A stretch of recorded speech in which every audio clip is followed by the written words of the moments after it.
en donde se oculta Dios.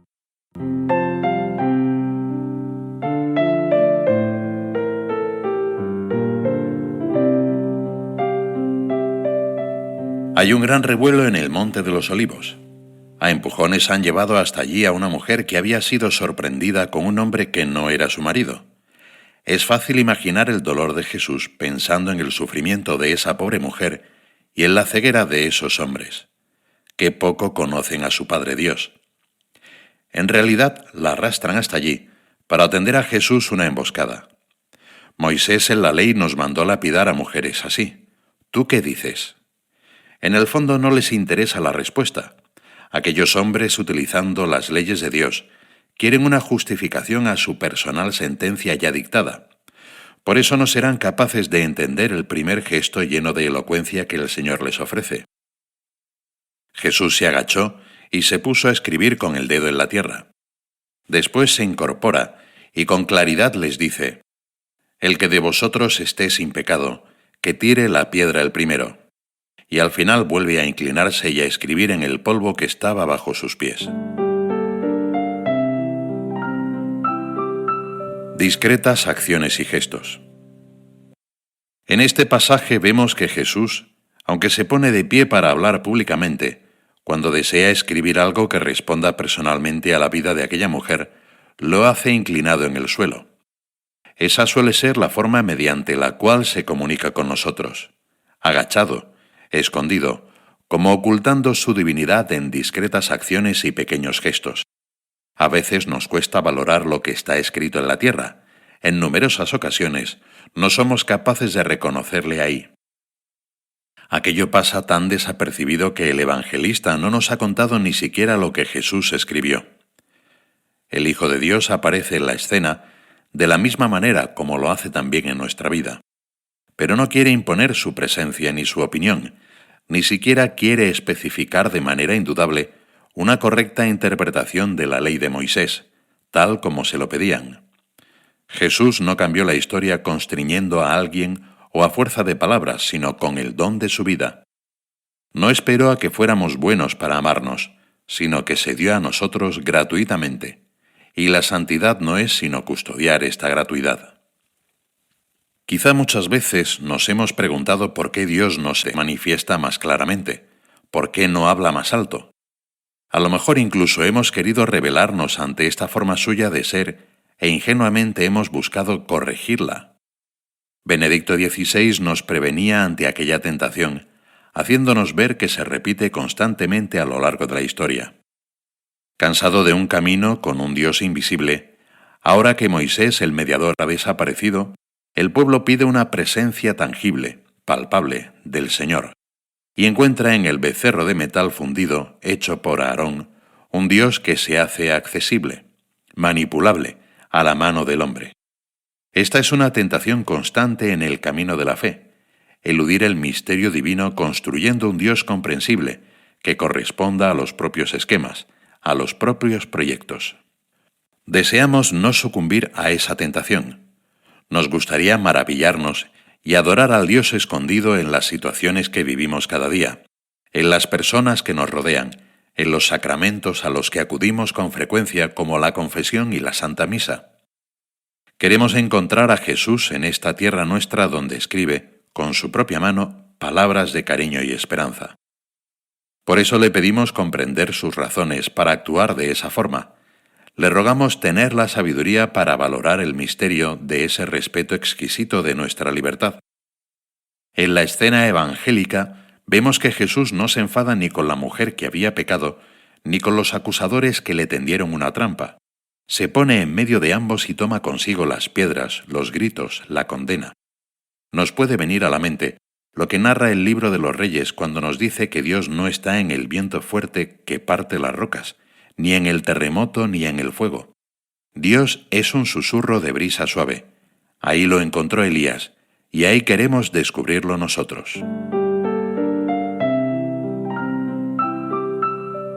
Cuando parece demasiado vulnerable.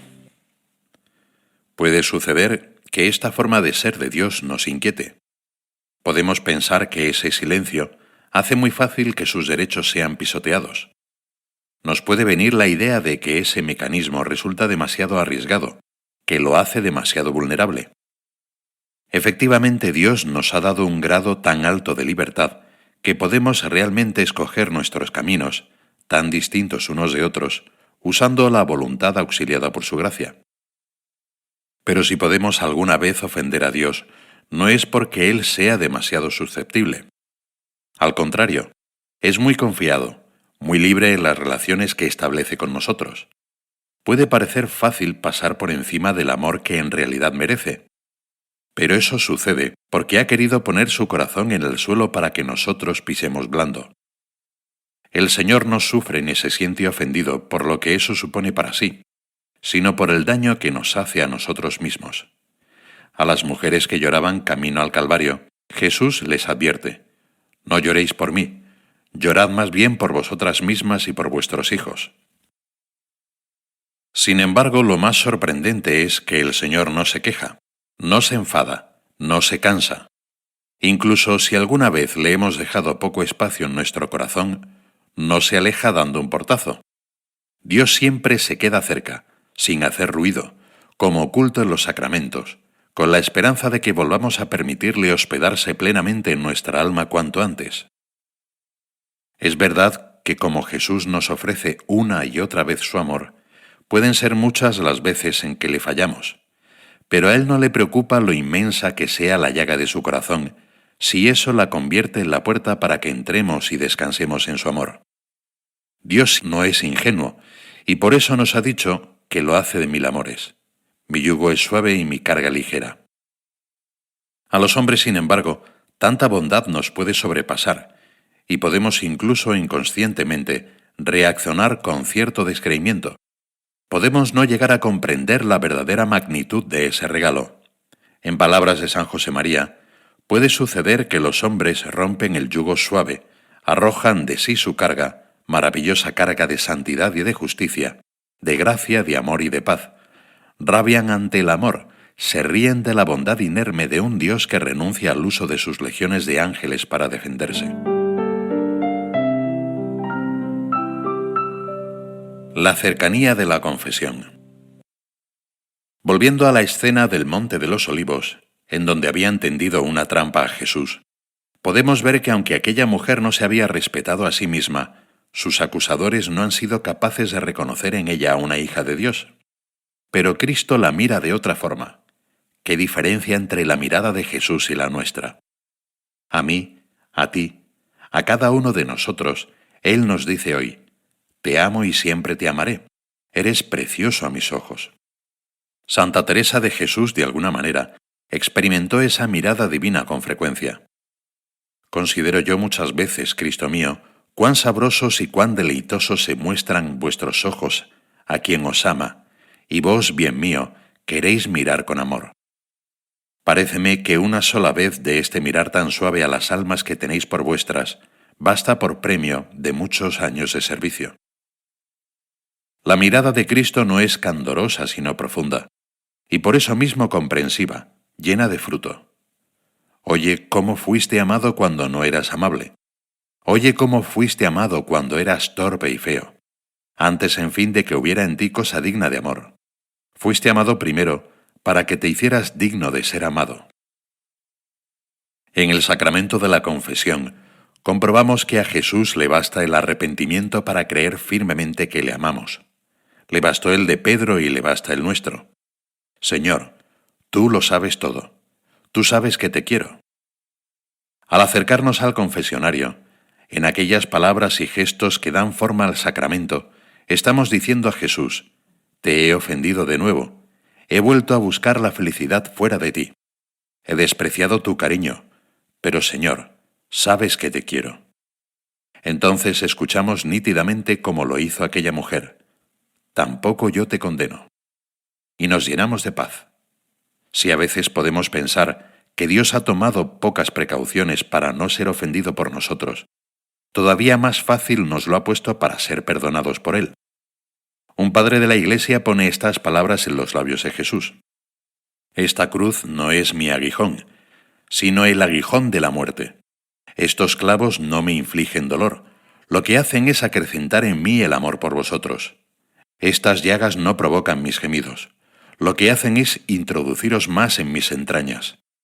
Mi cuerpo, al ser extendido en la cruz, os acoge con un seno más dilatado, pero no aumenta mi sufrimiento. Mi sangre no es para mí una pérdida, sino el pago de vuestro precio. Por todo esto deseamos ser muy finos con esta delicadeza con la que nos trata Dios. Nos preocupa la mera posibilidad de abusar de tanta confianza. No nos gusta rebajar lo sagrado, transformarlo tan solo en una rutina para cumplir cada cierto tiempo.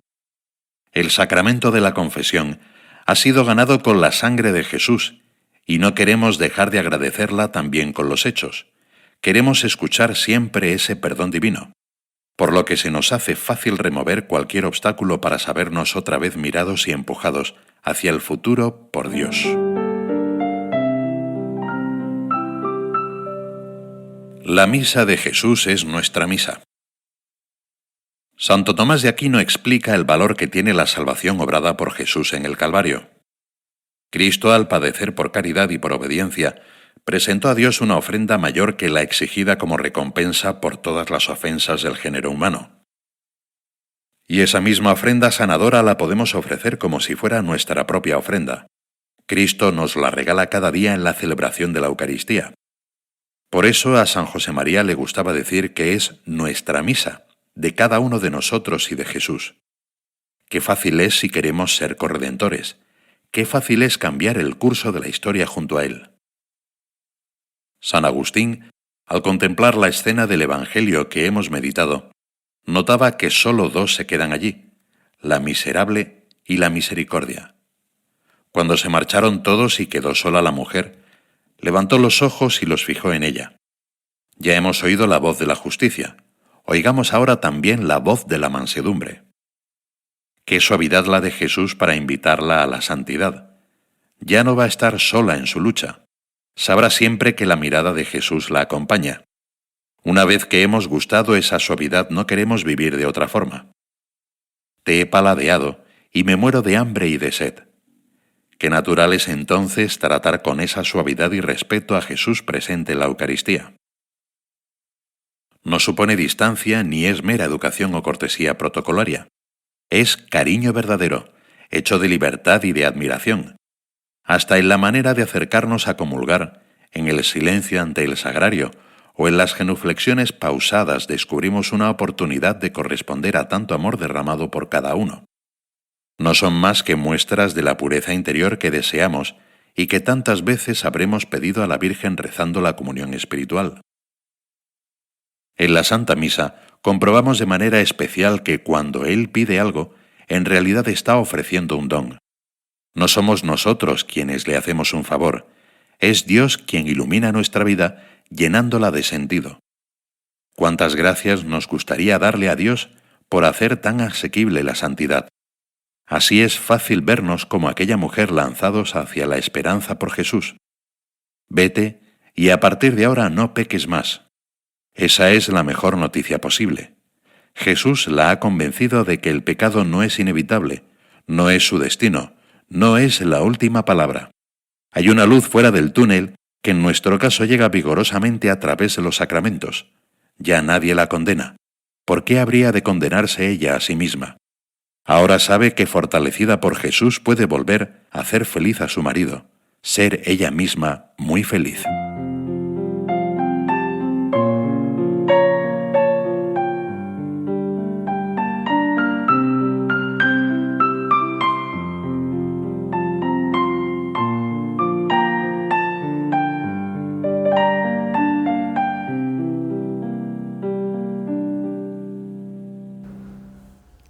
Reciban todos un cordial saludo. El día de hoy nos encontramos en las instalaciones de Fundación Quinal, en el oratorio de la Cruz. Y hoy pues vamos a iniciar, ¿verdad?, nuestro retiro correspondiente al mes de febrero. Y para iniciar, pues vamos a rezar un Ave María con la intención y con la ilusión, ¿verdad?, de ponernos en las manos de Dios y de nuestra Madre Santísima para que podamos efectivamente estar muy bien acompañados durante este retiro. Sean todos bienvenidos. Dios te salve María, llena eres de gracia, el Señor es contigo. Bendita eres entre todas las mujeres y bendito es el fruto de tu vientre Jesús. Santa María, Madre de Dios, ruega por nosotros pecadores, ahora y en la hora de nuestra muerte. Amén. Pues bien, el tema que tenemos para el día de hoy, pues es sobre una virtud teologal. La doctrina cristiana nos ha enseñado desde siempre que las tres virtudes teologales son la fe, la esperanza y la caridad. Y se definen como teologales porque están directamente referidas a Dios. Por supuesto que alguien podría plantear y decir, bueno, también a lo humano podríamos vivir estas virtudes, y la respuesta sería correcta. Y si hablamos concretamente de la fe, tendríamos que decir entonces que sí, hay una fe humana que nos lleva a creer en lo que un alguien nos pueda decir, nos pueda comentar. Por supuesto que hay unas condiciones, ¿verdad? Una de estas condiciones tendría que ser que esa persona pueda comentarnos algo porque esa persona es digna de credibilidad y nosotros le vamos a creer a esa persona precisamente por eso, porque sabemos que lo que esta persona nos va a decir siempre está dentro del marco de la realidad. Entonces esta persona tiene toda la autoridad para que nosotros creamos lo que nosotros nos pueda estar diciendo. Otra condición podríamos pensar que es que lo que nos vaya a decir sea algo creíble, ¿verdad? Que no vaya a ser una fantasía, que no vaya a ser una ilusión, sino que algo que quepa dentro de lo razonable, dentro de lo concebible. Si así es como nosotros nos comportamos a lo humano, y así es como nosotros podemos en un momento determinado creer en aquellas personas que son dignas de confianza, pues tratemos de llevar este mismo escenario a el plano de la fe sobrenatural. La fe sobrenatural pues nos lleva a creer en Dios. Nos lleva a creer en que todo lo que Él nos cuente, todo lo que Él nos diga, todo lo que Él nos pida, debe ser digno de ser creíble. ¿Por qué? Bueno, es muy sencillo. Porque Dios no se puede engañar a sí mismo, y por consiguiente no nos puede engañar a nosotros. Es más, yo les diría, a Dios no le interesa bajo ninguna circunstancia engañarnos. Por el contrario, si Dios es la verdad, entonces todo lo que pueda proceder de Él, pues será verdadero. Y esta virtud, ¿verdad? La vamos nosotros adquiriendo, ¿verdad? A fuerza de ir tratando, de ir conociendo y por consiguiente confiando en todo lo que Dios nos quiera transmitir. Cuando lo que se cree se refiere al mundo sobrenatural y quien lo ha revelado es Dios, la fe es entonces sobrenatural y se constituye por consiguiente en una virtud teologal. El conocimiento por fe es tanto más cierto cuanto mayor es la confianza que merece quien nos lo transmite. Dios merece una confianza absoluta y plena, ya que no puede engañarse ni engañarnos. Por eso, la fe teologal es un conocimiento más cierto que cualquier otro saber que el hombre puede tener. De ahí que nosotros entonces, San José María, que era un experto en estos temas, hacía una recomendación y nos animaba cuando él estaba escribiéndolo, y ahora nos sigue animando a través de sus documentos, que busques a Cristo, que encuentres a Cristo, que ames a Cristo. Y ustedes y yo hemos tenido también la experiencia que la manera, la ruta para poder amar a un alguien es conociéndolo. Los que tenemos la oportunidad de estar casados, en su momento cuando estábamos cortejando a nuestra pareja, en la medida en que la íbamos tratando, la íbamos conociendo. Y luego de un cierto tiempo, ¿verdad?, nos fuimos enamorando. De tal manera que nosotros valoramos esas cualidades, esas características propias de nuestra pareja. Pero a fuerza de ir tratando, a fuerza de ir charlando, de ir conociendo, va llegando esta virtud preciosa del amor, de la caridad. Con Dios sucede igual. Solo en la medida que nosotros le busquemos, al buscarle, le tratemos a través de una conversación confiada, porque vale la pena correrse el riesgo de confiar en Dios. Además, quizá la palabra riesgo esté de más. Quizá tendríamos que decir, tener la osadía, tener el valor de podernos acercar a Dios, para poder tratarle en la oración, que dicho sea de paso, es un recurso realmente extraordinario.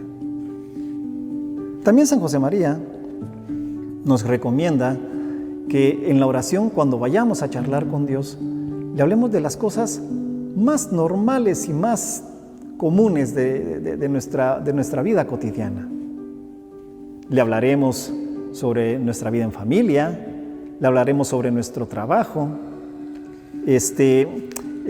posiblemente le diremos que nos encanta el fútbol y que qué pena que Benzema no va a poder estar, ¿verdad?, en el partido contra el París. Luego también pueda que le contemos, pues no sé, de repente el pico de contagios, pero también aprovecharemos en el momento de esa charla íntima con Dios, pedir por aquella persona que a lo mejor lo necesita, un familiar, un amigo, que a lo mejor no la está pasando tan bien como quisiera, y vamos alimentando ese trato con Dios, y en ese trato vamos aumentando también nuestra confianza en Dios. Vale la pena realmente jugársela, ¿verdad?, como decimos popularmente. La fe es una virtud sobrenatural que dispone nuestra inteligencia a sentir, aceptar aquellas verdades y responder que sí a Cristo, que nos ha dado a conocer plenamente el designio salvador de la Trinidad Beatísima. Y entonces, al ir fomentando este trato, Dios nos va cediendo y nos va concediendo una serie de conocimientos, una serie de verdades. El día de ayer, en otro tipo de charla, en una entrevista que le hacen a un artista, vi una cierta analogía que podemos aplicarlo a lo que estamos hablando hoy en día. Y es que cuando uno no trata a Dios, cuando uno quiere buscar las respuestas en otro lugar que no sea Dios, ¿qué puede suceder? Pues puede suceder que estemos entrando entonces a algún tipo de zonas oscuras. Zonas oscuras que no nos permiten ver, porque esa cualidad tiene la fe. La fe tiene la cualidad que nos da luz, que nos permite ver por consiguiente. Entonces, esta artista decía, en lo que estaba contando en esta entrevista, contaba que la estaba pasando muy mal, muy mal. Y de repente sucedió algo, recibió un consejo de un familiar y luego dice, y es como que yo estuviera en un cuarto oscuro y de repente encuentro dónde está el interruptor para encender la luz. Yo cuando la escuché me puse a pensar y dije, pensando en esta charla que tenemos el día de hoy sobre la virtud de la fe, con la fe sucede lo mismo. Cuando nosotros nos disponemos a vivir y a aceptar y hacer nuestra esta fe, cuando nos disponemos a confiar en Dios, hay razón para que de pronto todos esos momentos de oscuridad que nosotros podamos tener y de pronto nos decidimos, es como encontrar ese apagador y se enciende la luz. Una luz que nos permite poder ver, poder visualizar, poder comprender por consiguiente esta virtud realmente extraordinaria, que nos lleva efectivamente a esa confianza que hemos de tener con Dios. La fe es una virtud sobrenatural, no solo porque supone la adhesión a las verdades reveladas por Dios, que supera nuestra inteligencia, sino también porque es una gracia divina. Es una gracia divina. ¿Qué es la gracia? La gracia es el alimento del alma, que de la misma manera como nuestro cuerpo necesita un alimento, también nuestra alma también la necesita. ¿Y dónde la encontramos? La encontramos en la gracia. Y la gracia nosotros la podemos recibir a través de los sacramentos. Que hago una pausa. Vivir los sacramentos nos lleva a crecer y a aumentar nuestra fe. Nos va dando esa gracia propia de nuestras circunstancias, de nuestro estado. Por ejemplo, si de pronto usted tiene vocación para el matrimonio y usted se casa y usted tiene temor, que hasta cierto punto yo les diría es una cuestión natural, este temor de que si va a poder sacar adelante su matrimonio, su familia, sus hijos, su trabajo, ese sacramento le va a dar a usted los recursos y los elementos necesarios para sacar adelante su familia. ¿Por qué? Porque usted cuenta con el sacramento del matrimonio. Lo mismo que un sacerdote en sus circunstancias, en su vocación sacerdotal, Dios le dará la gracia para sacar adelante su misión sacerdotal. Entonces la gracia es ese alimento del alma y la fe. Imaginemos, pues, nos pone en un estado de gracia que constantemente está alimentando el alma para que nosotros podamos sobreponernos efectivamente a las cosas diarias, a las cosas propias de cada día. A veces nosotros podemos caer, ¿verdad?, en la pena de no encontrar salidas, de dejarnos sobrecoger por las dificultades, que muchas veces son muchas, ¿verdad? Son muchas, que pueden ser por la línea de la incomprensión, porque puede suceder de repente mucha enfermedad en casa. No hablemos de enfermedades, estamos en una condición bastante complicada, o de repente una pena económica, y si perdemos la fe, perdemos la confianza, entonces puede suceder cualquier cosa. ¿Qué debemos de hacer nosotros? Tener la capacidad de reacción. Hay una enfermedad muy dura, que es la enfermedad de la depresión. Pero no es esa depresión, ¿verdad?, de que perdió el Barcelona o que perdió el Real Madrid y que me entristece, o los rojos o los cremas, o hay cosas más importantes, por supuesto, ¿verdad? Y que yo me entristezca por una situación, eso será una cosa transitoria, no, pero la depresión como enfermedad es una condición muy dura, muy difícil, que nos tiene que llevar a nosotros a saber reaccionar y saber de pronto que también nos hace olvidar la depresión, que contamos con mucha gente que reza por nosotros. Créanme, de veras, hay muchísimas personas que rezan por nosotros. Yo no tengo la menor duda de que yo en lo personal, ustedes también, tengamos muchísimas personas que rezan por nosotros. Y esa condición de que existan personas que rezan por nosotros, eso hace que nosotros también muchas veces nos sobrepongamos, no porque seamos muy campeones, pues, ¿verdad?, sino que hay mucha gente que está rezando por nosotros. La fe nos lleva siempre a ver en todos los acontecimientos de la vida la mano de Dios. Hay cosas que Dios permite, Dios sabe más, ¿verdad? Quisiera recordar un dicho de una novela que tuve la oportunidad de ver con mi esposa, una novela muy simpática, muy buena, Qué vida buena creo que se llamaba.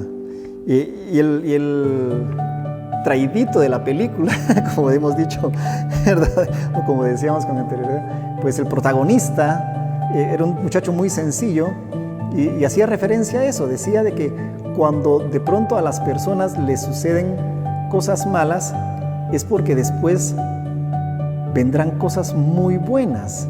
En Guatemala, ¿cómo lo decimos? Decimos, no hay mal que por bien no venga.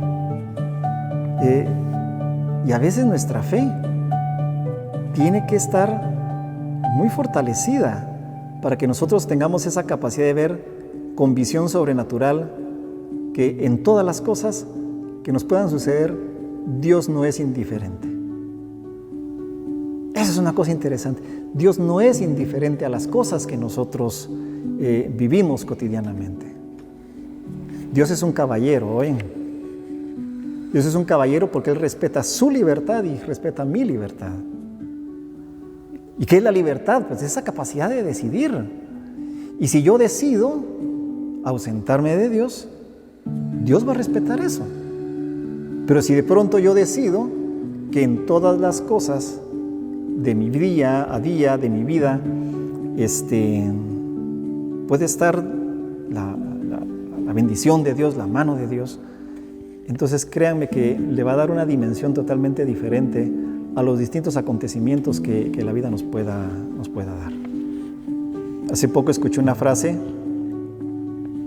que también me conmovió mucho y me hizo reflexionar, ¿verdad?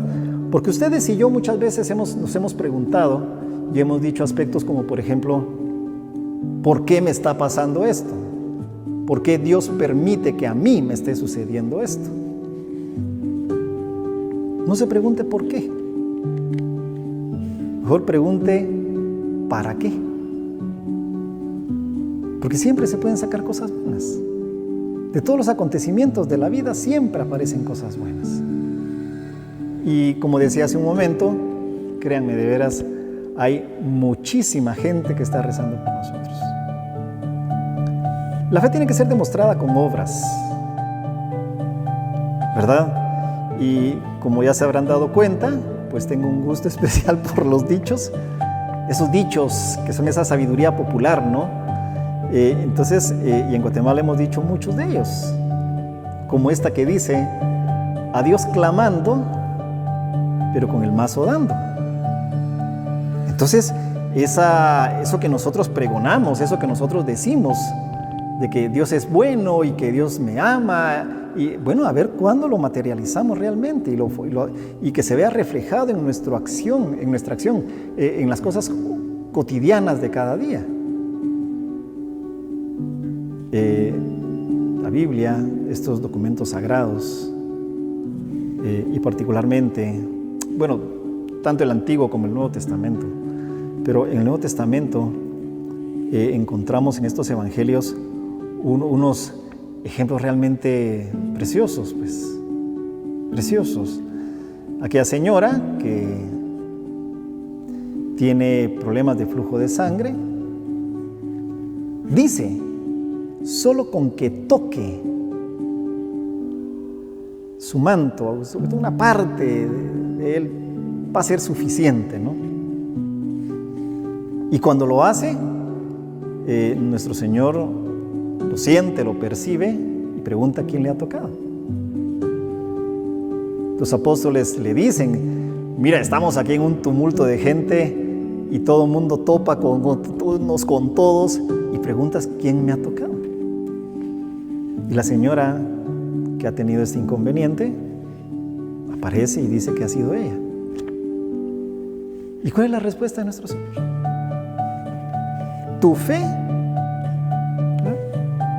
Tu fe es la que te ha curado. Aquellos amigos, ¿verdad?, que le quieren llevar un enfermo a nuestro Señor. No encuentran espacio donde ingresarlo. No se rinden. ¿Y qué decisión toman? Si fueran chapines, creo que hubieran dicho, bueno, mucha, ¿qué hacemos? Y a algunos se le ocurrió, mira, metámoslo por el techo, pues, porque es el único lugar donde lo vamos a poder meter, pues. La fe de los amigos. La fe del muchacho que le cree cuando nuestro Señor le dice que tome la camilla y que camine.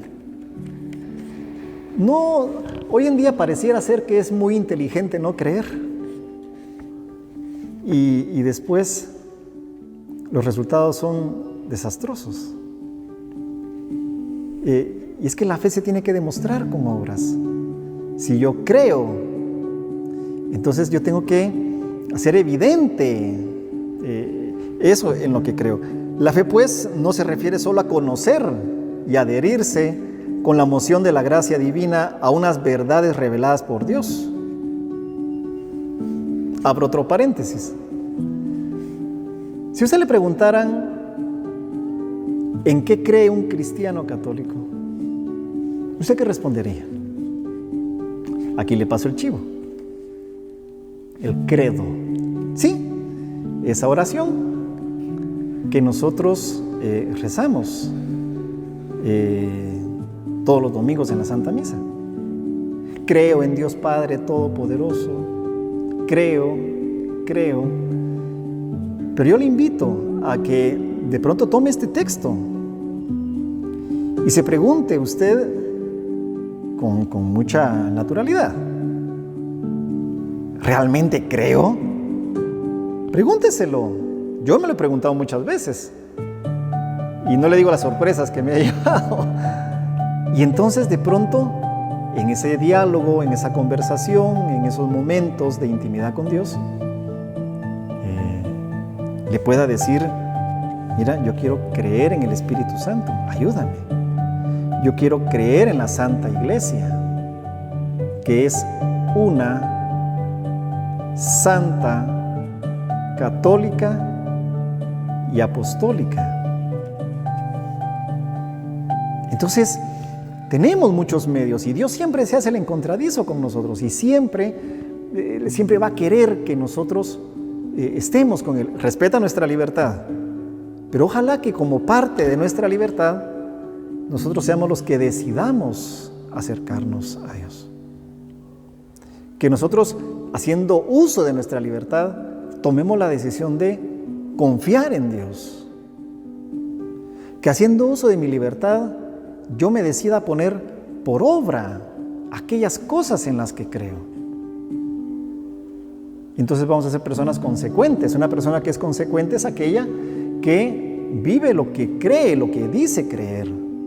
Y es que es importante ser puntual ustedes. Muy bien, pero ¿qué vamos a observar en esa persona si es una persona consecuente?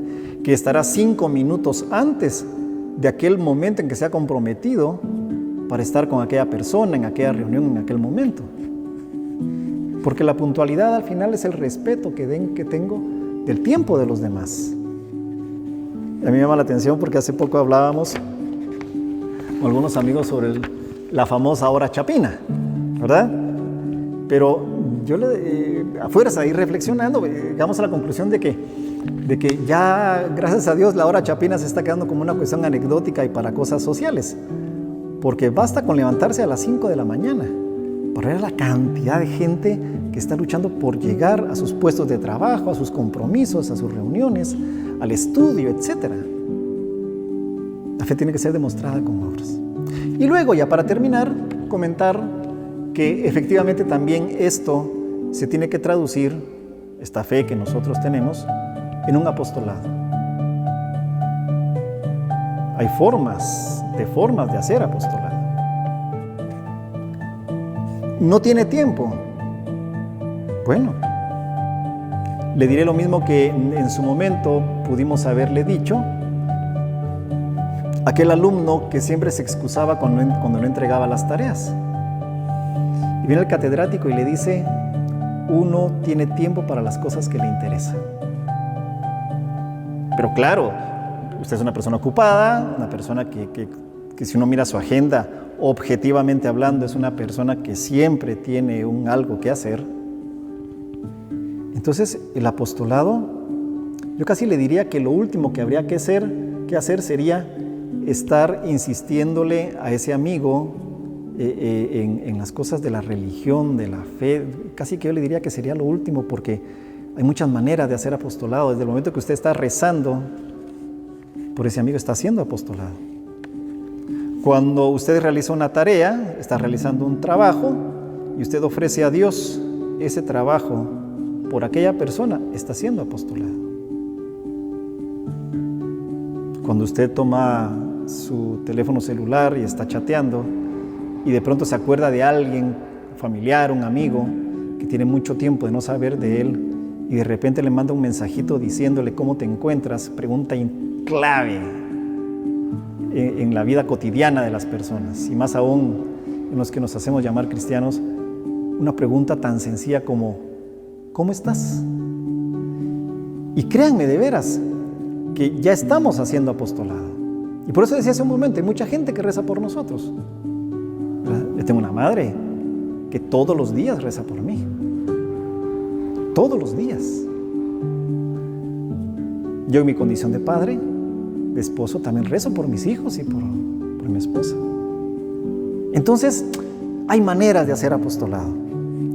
Ante las dificultades y las incomprensiones, el cristiano necesita fortaleza para sostener su fe en un momento paganizado en buena medida. Ten siempre el valor, que es humildad y servicio de Dios, de presentar las verdades de la fe tal y como son, sin cesiones ni ambigüedades.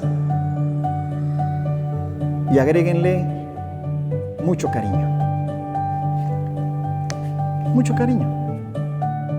Como decía hace un momento, si yo voy a hacer mi tarea de padre de familia y me preocupa la fe que se vive en casa, yo tengo que ser consecuente, pero aquello lo tengo que promover y lo tendré que ofrecer como algo muy atractivo, como algo muy bueno, como algo que realmente vale la pena.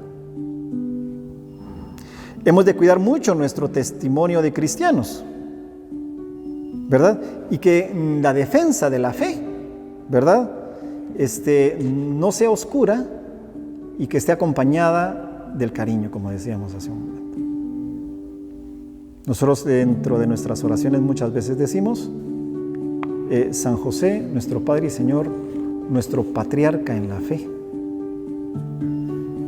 Acudamos mucho a San José para que nos acompañe, para que nos ayude, para que nos aconseje. Acudamos a nuestra Madre la Virgen, que es verdadera madre, que es una madre que siempre está presente y que siempre está pendiente de nosotros. Con estos dos aliados les garantizo que nuestro camino, como decía San José María, nuestro camino hacia Dios va a estar más que asegurado. Bien, pues ahora vamos a hacer nuestro examen de conciencia, ¿verdad? Como bien sabemos, en los tiempos de retiro siempre conviene examinarnos en algunos temas, en algunos aspectos propios de los temas que se tratan en estos retiros y comenzaremos entonces con nuestro examen de conciencia. Iniciamos haciendo un acto de presencia de Dios.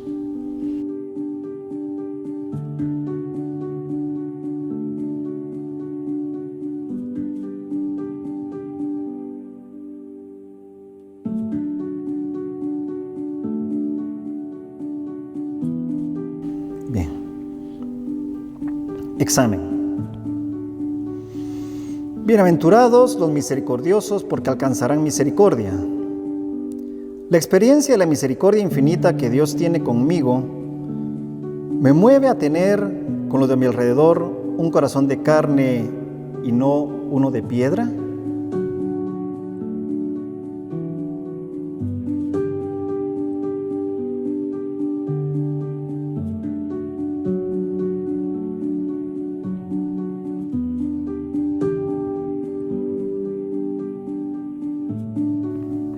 Bienaventurados los limpios de corazón, porque verán a Dios. Cuido mi corazón para ver a cada persona como la ve Dios, en toda su integridad, dignidad, etc. Fomento el amor y el cariño con las personas que convivo o tengo más cerca.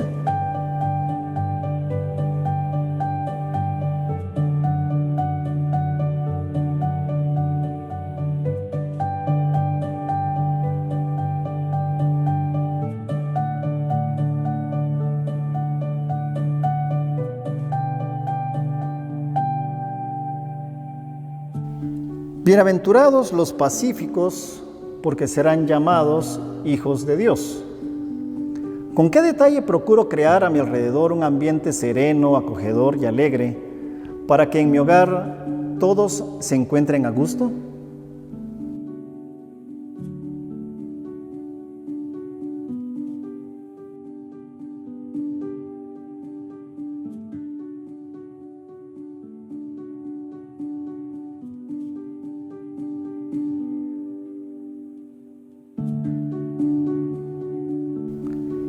Quizá éramos ciegos o sordos o lisiados, obedíamos a muerto y la palabra del Señor nos ha levantado de nuestra postración. Le doy gracias a Dios por todo lo que ha hecho conmigo y estoy convencido de que Él puede hacer lo mismo en otras personas.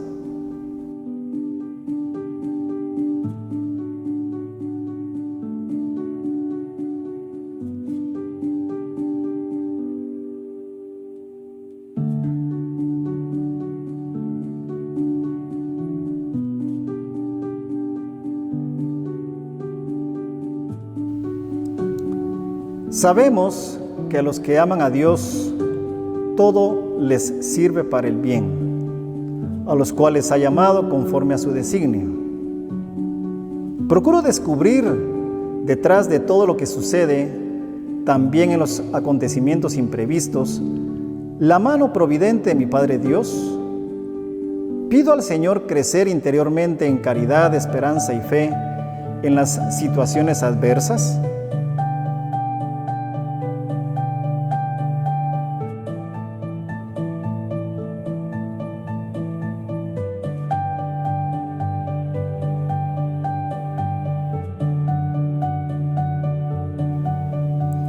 Alegraos siempre en el Señor, os lo repito, alegraos.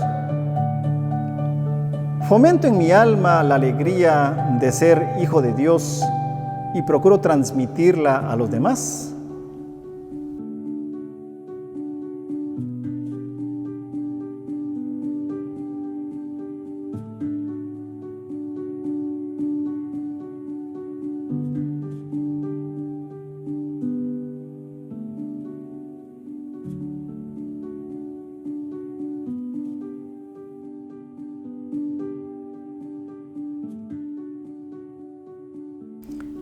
Jesús le dijo: yo iré y le curaré. Pero el centurión le respondió: Señor, no soy digno de que entres en mi casa. Al meditar los milagros del Señor, soy audaz como el centurión de Cafarnaúm, que pide con una fe viva. Pido esta misma fe para mi cónyuge, mis amigos, mis hijos, mis familiares.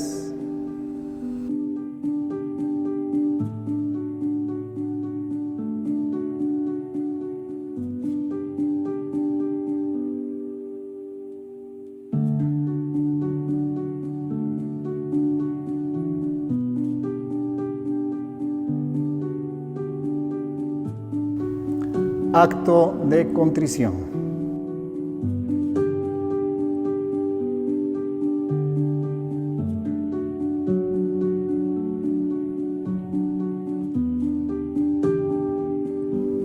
Bien, entonces para terminar, nuevamente nos ponemos en las manos de nuestra Madre. Dios te salve María, llena eres de gracia, el Señor es contigo. Bendita eres entre todas las mujeres y bendito es el fruto de tu vientre Jesús. Santa María, Madre de Dios, ruega por nosotros pecadores, ahora y en la hora de nuestra muerte. Amén. Santa María, esperanza nuestra, asiento de la sabiduría, ruega por nosotros.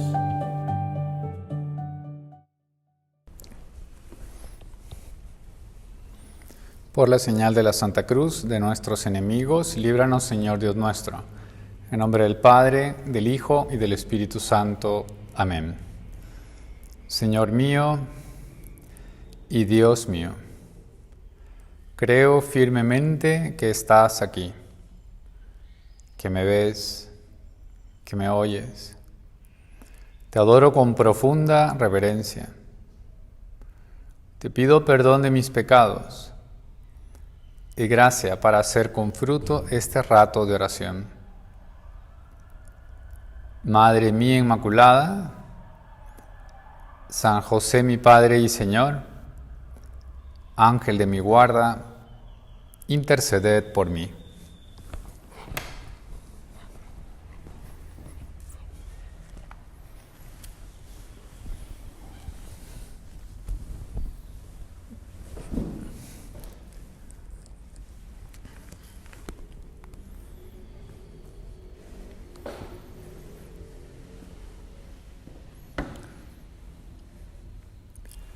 Quisiera comenzar con un texto de la Sagrada Escritura. Este rato de consideración, este rato de meditación, de reflexión que hacemos este día. Y dice el Evangelio de San Mateo que estaba Jesús con muchísima gente delante y entonces subió a una parte más alta, en el descampado en el que estaban. En concreto dice que subió al monte, se sentó y desde allí, desde esa colina, que en muchas imágenes representa pues como un lugar lleno de pasto y con algunas piedras idóneas para poder, o ideales más bien, para poder sentarse y estar un rato en conversación. Pues bueno, ahí se puso Jesús y empezó a predicar. Empezó a predicar. El Evangelio dice a sus discípulos, pero en realidad le estaba predicando a toda la gente. Quizás sus discípulos estarían más cerca. Nosotros ahora queremos también sentirnos cerca del Señor y escucharle. Y entonces empezó con estas máximas que son fundamentales para la vida del cristiano. Bienaventurados los pobres de espíritu, porque de ellos es el reino de los cielos. Bienaventurados los mansos, porque ellos heredarán la tierra. Bienaventurados los que lloran, porque ellos serán consolados. Bienaventurados los que tienen hambre y sed de justicia, porque ellos serán saciados. Bienaventurados los misericordiosos, porque ellos alcanzarán misericordia. Bienaventurados los limpios de corazón, porque ellos verán a Dios. Bienaventurados los que trabajan por la paz, porque ellos serán llamados hijos de Dios.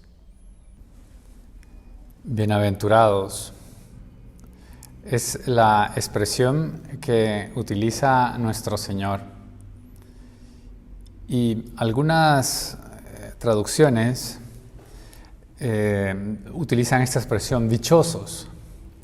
De allí que algunos, con un poco de buen humor, hablan de las dichosanzas. Pero tradicionalmente siempre se ha hablado de las bienaventuranzas. Entonces, en este texto, Jesús empieza a hacer como un perfil, empieza a hacer un perfil de lo que debería de ser un discípulo suyo. Un perfil que no solo son unos requisitos, como si se tratara de pedirle a alguien que sea tal como se le está pidiendo en esos requisitos, que sea como una especie de lineamientos o reglas. A veces las personas pues como que desean, ¿no?, que les digan con claridad las reglas o los lineamientos, y a veces pues sí es más cómodo, ¿no?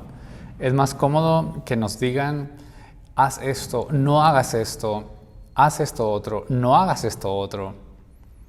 Es algo que bueno, es una tentación que todos tenemos, la tentación de que alguien sustituya nuestra libertad y que en lugar de usar nuestra propia libertad y dejarnos llevar por unos criterios, por una línea clara, un objetivo claro de actuación, pues quisiéramos más bien como reglas, normas, qué podemos hacer y qué no podemos hacer. Como para decir, bueno, es que quiero saber qué puedo hacer y qué no puedo hacer para a partir de ahí ya hacer lo que a mí me dé la gana. Y aquí es donde comienza un poco, a veces, el fracaso de muchas personas. Muchas personas con ilusión, pues sí, se acercan a Dios, pero rápidamente quieren que les digan qué se puede hacer y qué no se puede hacer. Renuncian al uso de su libertad y empiezan a vivir como una especie de religiosidad esclava, donde ellos desean que les digan reglas, normas. Y esto a veces también porque, claro, el uso de la propia libertad puede traer consigo cierta inseguridad. La inseguridad de saber si estoy obrando bien o no. La inseguridad de saber si voy o no por el buen camino. Pero esta inseguridad viene más bien como fruto de una especie de relación conmigo mismo. Es decir, yo empiezo a preocuparme mucho de si voy bien o no voy bien, pues sobre todo para tener paz para tener paz.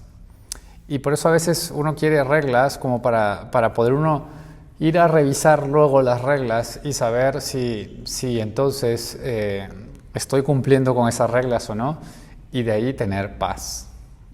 Como quien dice, bueno, estoy tranquilo porque no he transgredido las reglas, voy bien.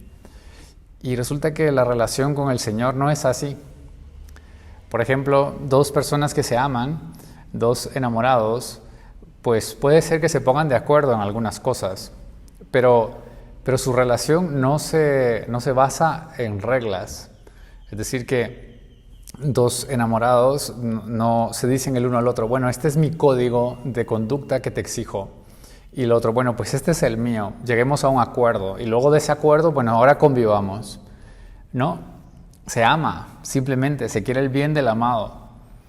Y quizá porque los seres humanos pues tenemos miserias, dificultades, pues se ponen algunas, no sé, como reglas, llamémoslo, pero no sería esa la palabra. En este caso, que queremos utilizar este ejemplo de una manera pedagógica, sino quizá la palabra tendría que ser como acuerdos, ¿no? Como una especie de máximas de actuación que orienten la actuación, que ayuden a tomar una decisión en un momento complicado. Por ejemplo, dos novios, ¿no? Que se quieren, se aman, pero se ponen de acuerdo en una cosa y dicen, mira, nunca nos vamos a quedar solos en un lugar donde nadie pueda vernos para no ofender a Dios. No es una regla, es decir, en el sentido que ellos van luego a revisar para ver cómo va su amor a partir de si se han quedado o no solos, porque su amor es mucho más rico que el simple hecho de haberse o no quedado solos. Obviamente porque se quieren y porque se quieren hacer el bien y no el mal, pues quizá van a vivir esa regla que se han propuesto, esa máxima de actuación. Pero la relación de amor no se basa sobre reglas, sobre una serie de lista de cosas que hay que hacer o dejar de hacer. Y esto es lo que el Señor quiere de alguna forma hacer con las bienaventuranzas, como nos llama a vivir de acuerdo a una nueva ley, que es la ley del amor, y a superar la ley, así en términos generales, que era la que de alguna forma inspiraba la vida de los justos en el Antiguo Testamento. Sí, ellos también al final, pues si vivían esa ley a profundidad, si la inscribían en su corazón, pues eso les llevaba a tener una relación con Dios, pero de alguna forma la espiritualidad se había reducido solo a vivir la ley y punto. En cambio, el Señor nos eleva a otro nivel, te está elevando a otro nivel y nos pide que vayamos a otro nivel. Y por eso en lugar de proponernos unas reglas, lo que nos da es unas máximas de actuación que además traen consigo una promesa de felicidad. Por eso dice bienaventurados. El Señor empieza a hablar de bienaventurados los que hagan eso, los que vivan de esta otra forma o los que pasan por esta situación. Bienaventurados a los que les sucede esto o esto otro. Y vamos entonces a fijarnos un poco más en el contenido de esto que nos dice la Sagrada Escritura. El Papa Francisco en el año 2020 dedicó algunos meses a hablar en sus catequesis sobre las bienaventuranzas. Y en esas catequesis el Papa pues desglosó todas las bienaventuranzas. Nosotros ahora vamos a profundizar ayudándonos de los textos del Papa, pero no voy a ir recorriendo todas, sino me voy a quedar solo en unas por razones de tiempo y porque pienso que para esta vez con esas nos puede bastar. Y la primera idea que el Papa recalcaba es que la bienaventuranza, dice, contienen la carta de identidad del cristiano, porque dibujan el rostro de Jesús, su forma de vida, su estilo de vida. Carta de identidad del cristiano. Es decir, está diciendo el Papa, mira, así era Jesús. Si tú lees el texto de las bienaventuranzas, te vas a encontrar cómo era Jesús.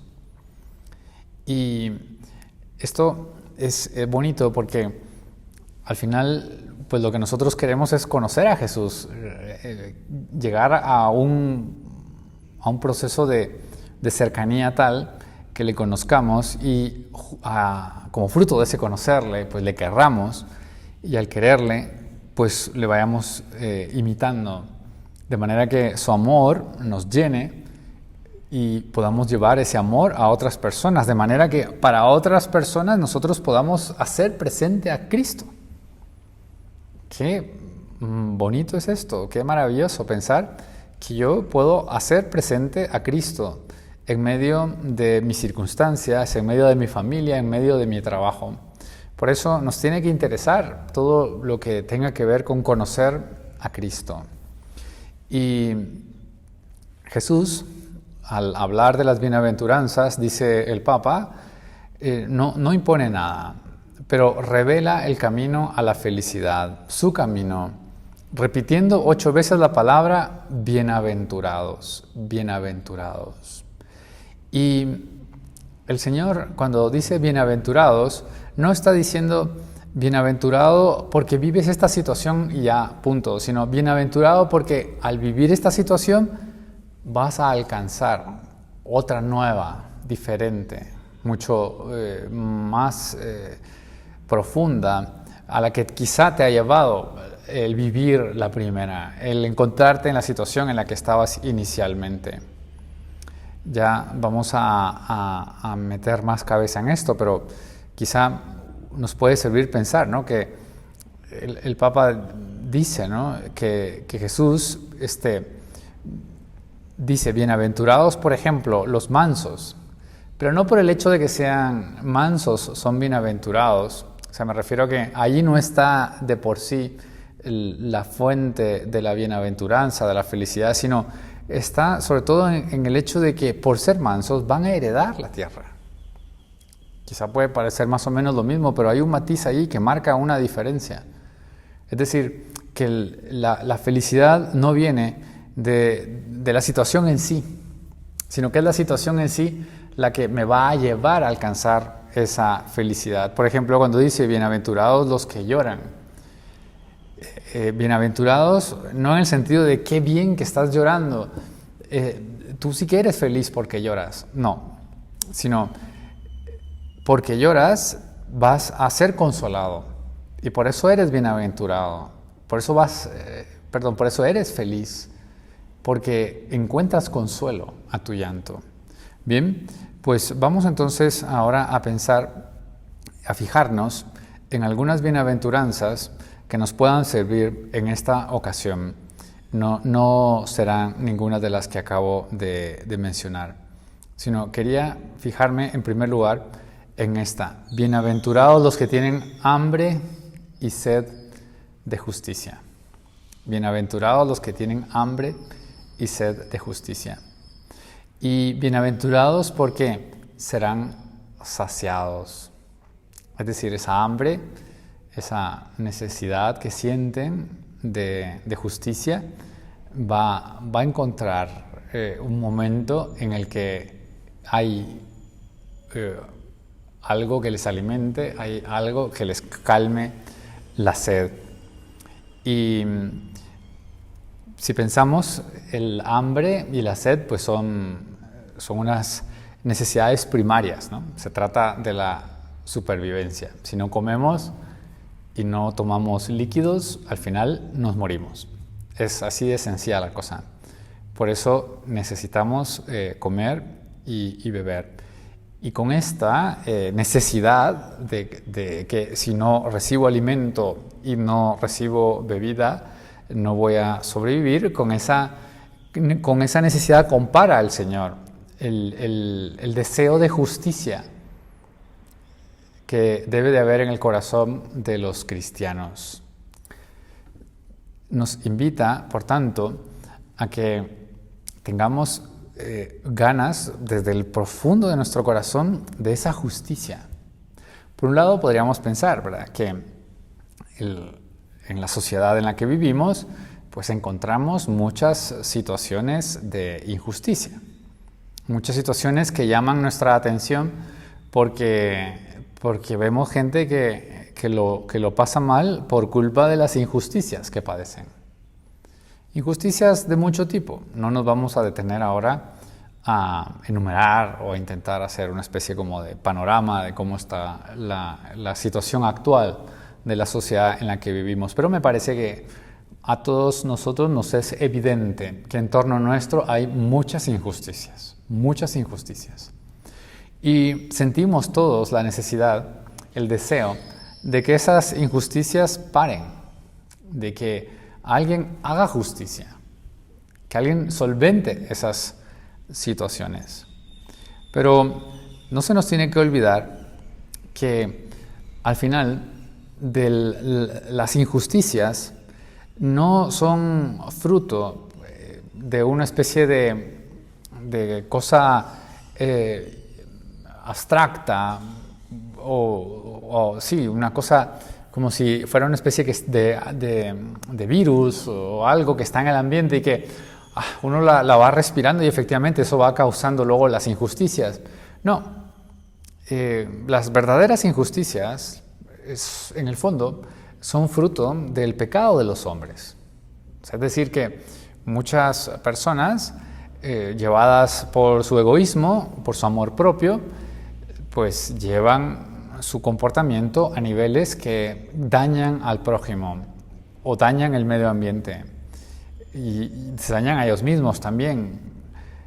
Y ese daño pues va creando unas estructuras de pecado donde pues el mal de este se complementa con el mal de este otro y así van surgiendo, por decirlo así, estas estructuras de pecado en las que nos vemos muchas veces atrapados, muchas personas sin querer. No me refiero porque pequemos, sino por el hecho de que nos vemos damnificados por estas estructuras de pecado. Y hay gente que debido a estas estructuras de pecado, pues también se ven obligados a obrar el mal. Lo hacen con libertad, pero en cierta forma han sido un poco llevados por esa estructura de pecado. Eso significa que para revertir esto, lo que se necesitaría es una estructura, o se necesita, es una estructura de gracia. Es decir, como la contraria. Una que contrarreste al pecado. Y esta es la justicia. Esta es la justicia de la que tenemos que tener sed. Es decir, el deseo de vivir justamente, el deseo de obrar y de comportarnos de acuerdo al querer de Dios. Porque al final el comportamiento injusto es el comportamiento de las personas que actúan de manera contraria al querer de Dios, al plan de Dios para el hombre, para su felicidad. Nosotros le pedimos al Señor que nos ayude a ser justos. Y no solo ser justos, sino tener hambre y sed de esa justicia. Y esa justicia implica necesariamente obras. De hecho, en el mismo Sermón de la Montaña, que es el contexto donde tienen lugar las bienaventuranzas, Jesús habla de que, si vuestra justicia, si su justicia no es mayor que la de los escribas y fariseos, no entrarán en el reino de los cielos.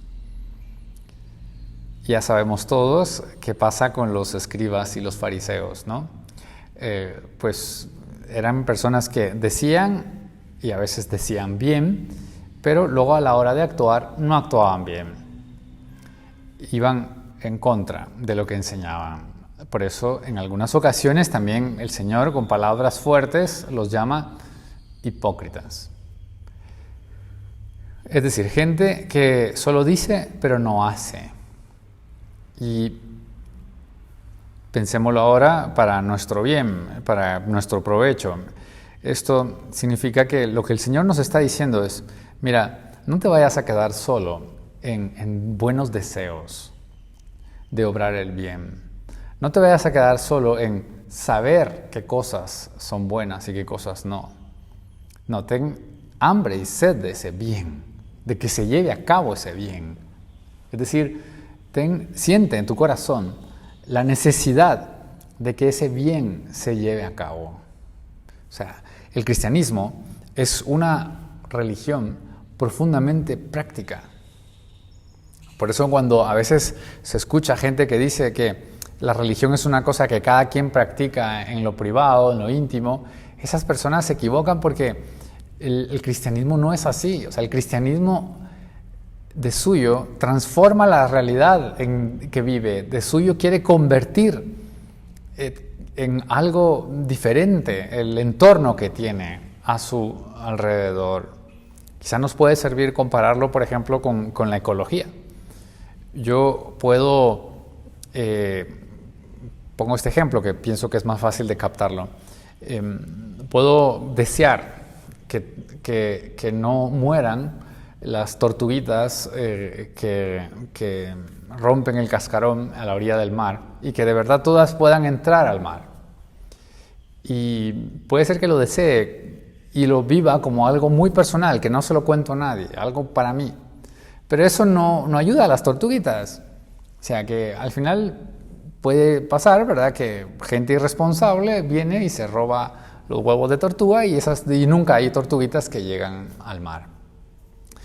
Bueno, pues entonces si yo de verdad quiero llevar a la práctica ese deseo, pues lo que tengo que hacer es hacer acciones concretas que favorezcan que aquel desastre ecológico no pase. O sea, no se puede quedar en una cuestión privada, íntima, tiene que llevarse a las obras. Bueno, pues el cristianismo es algo mucho más rico y que abarca mucho más áreas de la vida que la defensa únicamente de los animales. Implica más cosas todavía, es más rica.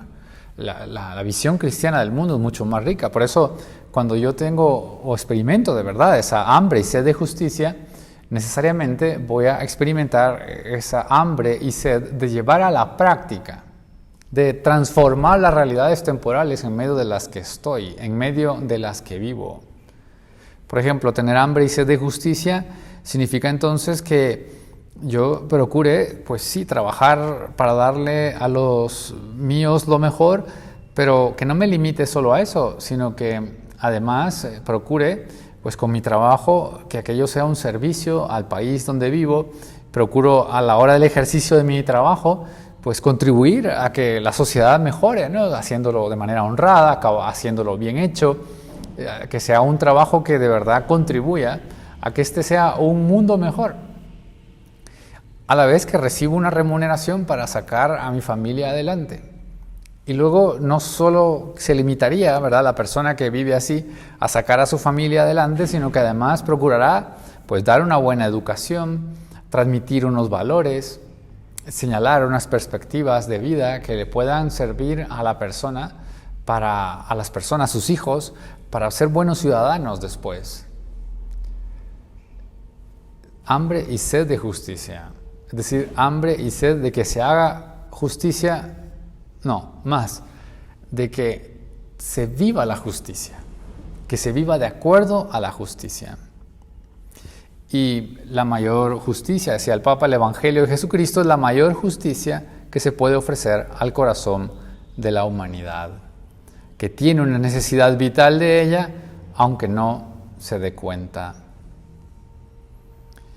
Hambre y sed de justicia, deseos de bien, que se traduzcan en obras. La siguiente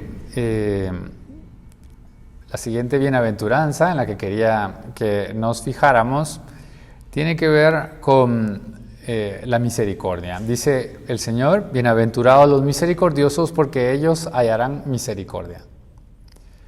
Es curioso porque en esta lo que se promete al que obra misericordiosamente es misericordia. Esto es como, por decirlo así, el premio tiene que ver con la acción que se está llevando a cabo. No sé, pensaba un ejemplo que quizá puede ser un poco tonto, pero es como, qué bueno o qué felicidad para el que come porque va a comer. O sea, es decir, que porque está comiendo, luego en el futuro va a comer más. Bueno, es un ejemplo, como decía, un poco tonto, pero pensemos en esto. O sea, es decir, que si yo vivo misericordiosamente, también voy a hallar para mí misericordia. También voy a hallar para mí misericordia. Y el Papa se fijaba en una idea respecto a esto de la misericordia, y es el tema del perdón. El tema del perdón. Es decir, la misericordia a través de perdonar. Y de hecho lo conectaba con otro texto de la Escritura que dice: no juzguen y no serán juzgados, no condenen y no serán condenados, perdonen y serán perdonados. Otra vez aparece la misma realidad, ¿verdad? del premio idéntico a la acción que se está llevando a cabo. Es decir, si no juzgas, no serás juzgado. Si no condenas, no serás condenado. Si perdonas, serás perdonado. La misericordia que sabe perdonar. La misericordia que sabe estar por encima de las ofensas que se reciben. La misericordia que sabe comprender. Si tú sabes comprender, te comprenderán. Si tú sabes estar por encima de los errores de los demás, también los demás van a estar por encima de tus propios errores.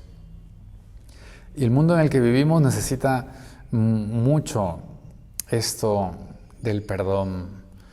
La sociedad se ha ido configurando de tal forma en la que todo es como reivindicaciones, ¿no? Todo es intentar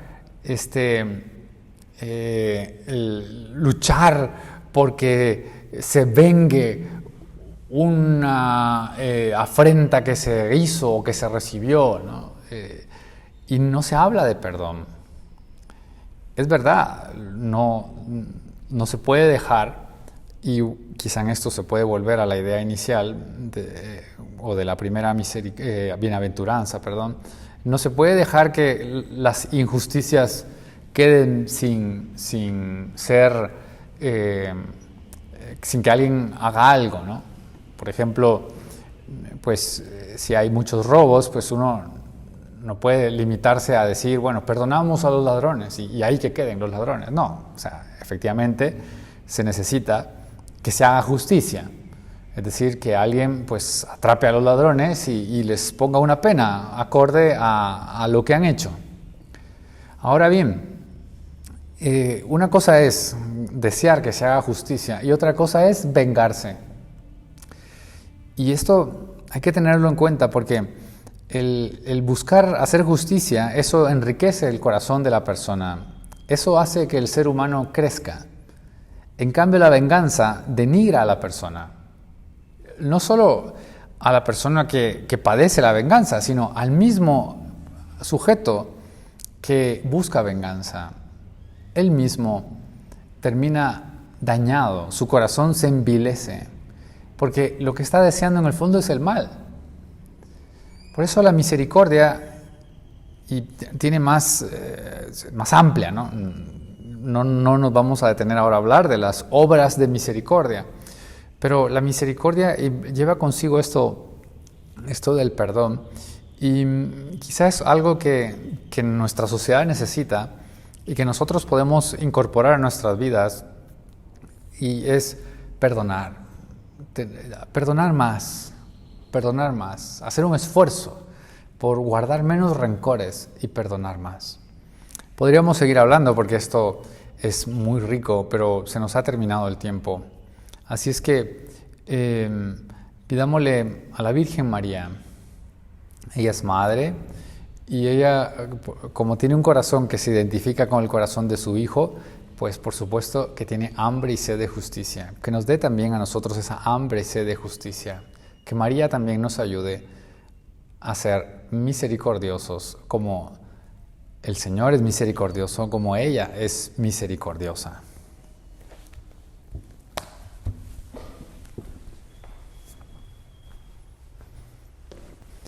Te doy gracias, Dios mío, por los buenos propósitos, afectos e inspiraciones que me has comunicado en esta meditación.